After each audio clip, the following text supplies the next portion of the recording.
having to have a lot of thoughts before the end of the sentence. And I love that whole approach. I think um, I'm probably going to shamelessly steal that idea, Jan. Feel free. Yeah, Feel free. I mean, I also do write. I think writing or having a some way like a of some form of creative expression of is a really great avenue for um, you know, for being able to release whatever so that you come to a centered place. And maybe that's writing or maybe just being creative in another way. sure. But I think that it's a really good way to, I always call like writing like it's like a brain dump in some ways. Like you just can dump it out through into the, through the pen or a pencil and into the paper, and then kind of helps you become a little more centered and grounded. So I like that. I took note of something. I'm actually, I don't know, sort of eight months into a program called Noom, which really is a psychological and weight loss, but it's for managing the four pillars of health, which is sleep, exercise, nutrition, and stress, right? And when you have a handle on those things and you have them in balance, all things are possible. So they're never in balance. They really are never in balance. So there's always some new thing to learn about how life is going today, and et cetera. So the whole notion of asking questions is a cornerstone of these, I don't know, some like 95, 96 episodes of Lighting the Candle. We're all about getting to a place where we can ask a better question. And so I really like this that I saw in the Noom uh, this morning or yesterday. Asking questions helps you slow down, think, be self-aware, and stay motivated to make better decisions. And then step 5, I'm now going to say write a sticky note. So once you have an insight and you've gotten back to a point where you've kind of interrupted the thoughtlessness, and guess what? There's nothing wrong with thoughtlessness. There's a time and a place for it where you're fully engaged and you're just concentrating on what you're doing. There you go. Yes. Now They're you all write books around on me. your sticky notes. Now, I switched to bigger ones because the little ones I was filling up too fast. and I know you've seen the ones that are 8.5 by 11. Those, I mean, holy mackerel. I got one of those behind me. Well, like-minded people have gathered here, like they just looking at all Oh our well. sticky notes. It's like, I okay, don't think I don't think we're in. I don't think we have secrets any longer. that's right. It's That's right. it's definitely out. I'm actually notorious as a post-it. I mean, my every office I've ever had ends up wallpapered with them, and people would find silly ones that were shaped like stars and hearts and give them to me for gifts and stuff. So, yeah, yeah, I love it. Well, when one of the things that I did when I started one of the companies, it was actually a consulting company for coaching uh, high earners and CEOs and people that were kind of at the top of the food chain in their particular organization, and not necessarily in a good way, which basically meant they had no mentorship around them, they had nobody to bounce ideas off of. So what did I do to give away to all these people? I printed up stickies and put the the logo of the company on it, and at the top of the sticky it basically said, now what?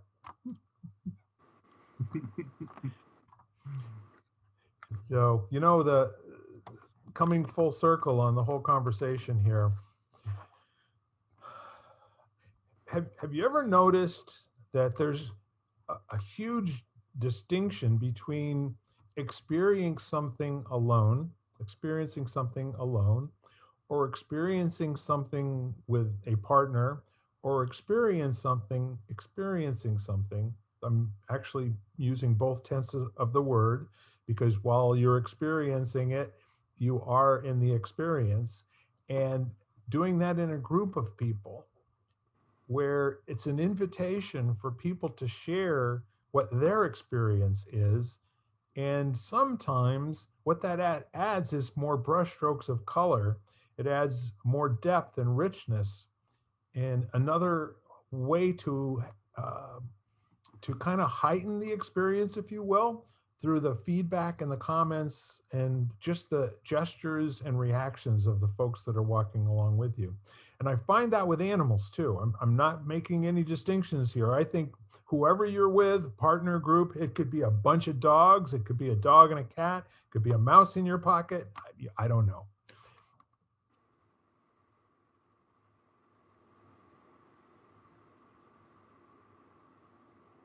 I think that's definitely true. I mean, I think that, especially when you're dealing with animals and kids, because I think there's a lot less interpretation than that goes into things. So whatever the reaction is to me is a lot more pure and a lot more in touch with like nature. And so it's like going somewhere. I remember flying for the first time when I wasn't flying for the first time. I was going down to visit my folks, and I took my nephew with me, and he had never been on a plane before.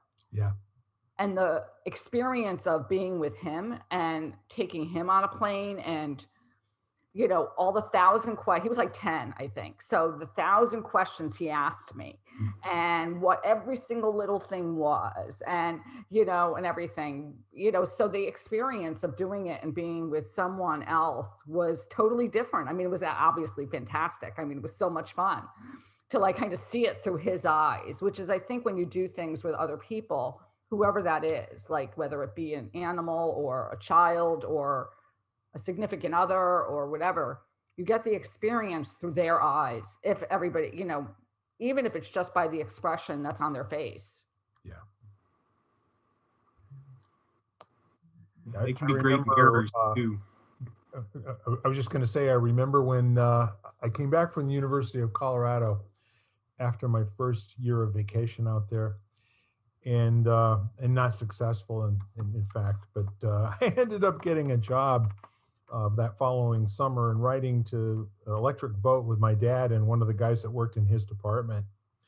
And he had a small daughter who was 4 years old. And so every morning there would be stories. And then every once in a while he would just bring up, well, he says, Vicky's really getting inquisitive out there. And she wants to know, why are rocks? Why are rocks, Daddy? You go, whoa. Why are rocks what? He's an engineer, right? He's like, wow, this kid, she needs to, like a whole sentence, give me something to work with here. And I didn't have the grounding at that time, but now I can look back on that and say, what a brilliant question for a 4-year-old, right? Do you understand that an adult could never have the freedom to ask a fundamental question, a question about what is a rock doing here at all? A 4-year-old doesn't have that kind of language. And how would a person be able to stop where they are and experience that question? Why are trees, Daddy? Wow. Isn't that something we all want the answer to, and we know we'll never get it?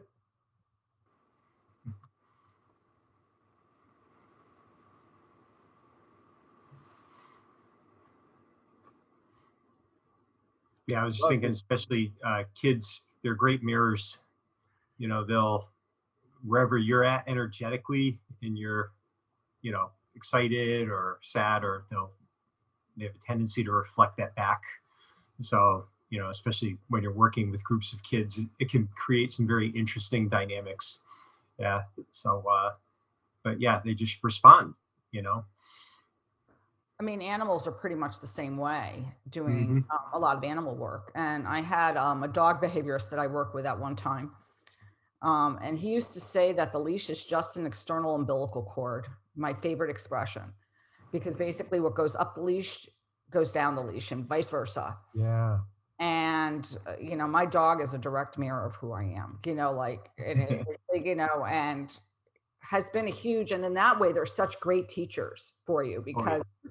because then when you, it's kind of like you see in them your behavior and you're like, oh, like if I'm anxious and it makes him anxious, I'm like, and I'm even like apologizing, like, I'm sorry, bud. You know, like I know this is me, you know, so there is that kind of response and you kind of get to see yourself. And I think it's a totally, like a lot of times, you know, maybe we all do, but I don't think a lot of people sometimes understand how they are. Yeah. And us too Mhm. sometimes. And then all of a sudden we'll get that mirror back and we'll like, oh, right. Yeah. Like, you know, I guess I'm in this space right now. Yeah, yeah. Sometimes the response is, "Why are you being so annoying?" Right. And the silent answer from the animal is because I felt like that's what you needed. You know? That's right. That's right. That's right. I always say you get the animals you need. And I I have, totally believe that. I have clients that tell me all the time, like, really, like I do, like not what they wanted to hear at all, you know, like, you know, but yeah. I think that's a line to a Rolling Stones song, if I remember correctly. The least thing is funny. My golden, who I miss every day. It's been 3 years, but she walked herself. She just folded her leash up, put it in her mouth, and she'd go prancing along. And it's her favorite thing to do. She was so independent.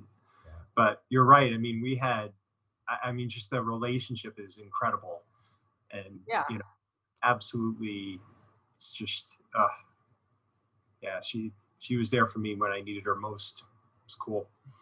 Yeah, it is cool. And kids are very much, I mean, in a lot of ways, so much the same way. I mean, there's, Mhm. you know, there's no filter. Nope. You know, they say what's on their mind a lot of the time. They just, you know, say it like it is. Yeah, up to a point. Mm-hmm.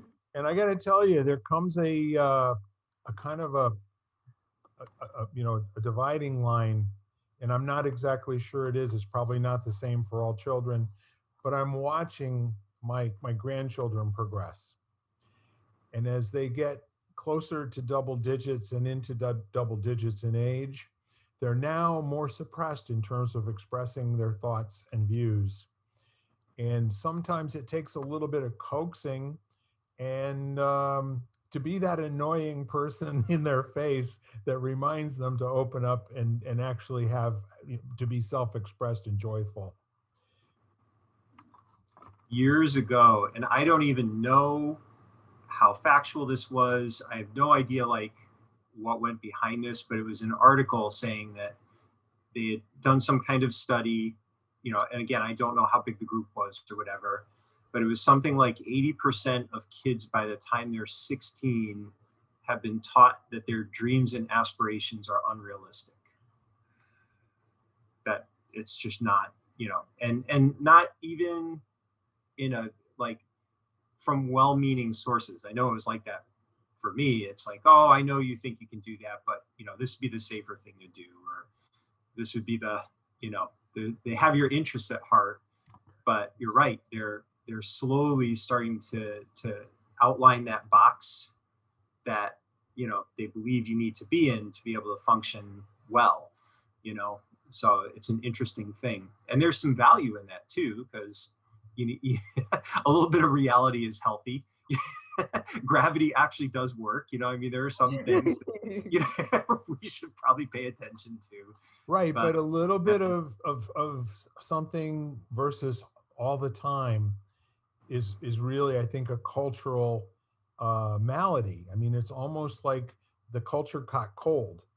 And now when somebody expresses something that's it's a unique vision or something that doesn't fit in, like what is it Maslow said, every great idea sounds really crazy at the beginning. yeah, And yeah. you know, it's like a 4-year-old is like, so what? I could do anything, you know? Well, I think one of the most valuable skills that you can be taught, especially it's hard when you're a teen because the brain isn't fully developed yet, but just understanding what it going through the process of risk assessment, Yep. you know, and just so that when you're making a choice, you know, like one of the best 3-question business thing from a book called The Road Less Stupid by a guy named Keith Cunningham He said, just ask these questions when you're before you make a decision. What's the upside? What's the downside? And can you live with the downside? And so it's not judging whether it will work or not. It's not this either or